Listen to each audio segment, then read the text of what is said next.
Today I'm joined with Julie Pecina, who oversees the Undergraduate Special Education program at Pan Am. And before that, she was a resource teacher in an elementary school in the Valley. How's it going, Julie? It's going good. How are you? Doing pretty good. I wanted to talk to you a little bit about students that have ADHD. Okay. What are some of the things that teachers should know when they have a student in their class that has ADHD? Well, ADHD, Attention Deficit Hyperactivity Disorder, is a condition that affects your ability to stay on task.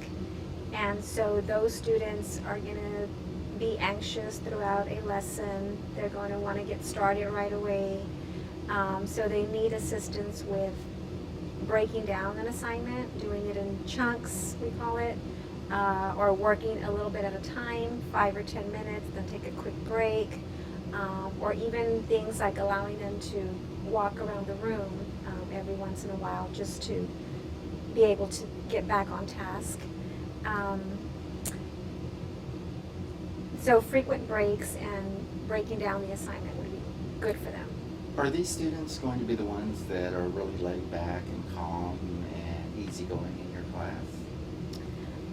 No, they're going to be the ones that ask a lot of questions and want to know what are we doing the next day in the next period. So they're not going to be able to stay with you during a lesson in terms of staying on task. They always want to know what's next, what's coming up, when is it due. So they're going to have lots of questions.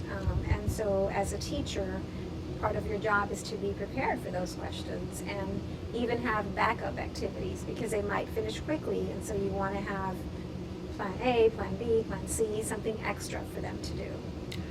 Now, are these students doing this just to make your day bad? It may seem like that, but no, they cannot control the feeling of being anxious and wanting to keep going and wanting to finish quickly. So no, they're not doing it on purpose. That's a myth. That is a myth? Mm-hmm. Should these students, if you put them in a classroom, should they be at the back of the classroom, the front of the classroom? Where's the best place to put them? Well, in order to help them stay on task, it's probably best to have them sit near you or next to you. That way you're a visual reminder of that you need to stay on task. You can quickly look to see if they are on task, and so close proximity is important for them. What are some other classroom management techniques you would recommend for these type of students? Definitely stay on a routine. Don't change your schedule a lot if you can possibly help it. A calendar or schedule, a visual schedule for them is important. So even if they have one at their desk, so that they know, at 9 o'clock we have reading, at 10 o'clock we have math. And if they can check off as they go along, that's important as well. Almost like a to-do list for us, but for them, academically. Anything else you want to add? Just helping them stay organized in terms of even color coding folders, for example, red for reading, things like that. Have the textbook the same color or book cover as the folder for that book, just so they can easily get organized and have things ready. And here's a quick question for you. Mm-hmm. Do you think the students, the way they keep their desk or the way they keep their lockers, is it going to be neat and organized, or? It's not. It's going to be a chaos.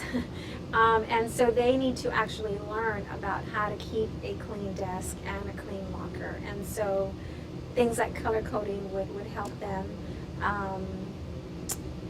If you have compartments in the locker, that would help them as well. And what about taking a picture of what a clean desk would look like and showing it for them? Yes, and it's important that it's an actual picture of them or their own desk that's clean. That way they can refer back to that. So not like a drawing, not like a graphic, an actual true representation. Well, that sounds really good. Well, thank you for joining us today. You're welcome. You have a good day. You too. Thanks.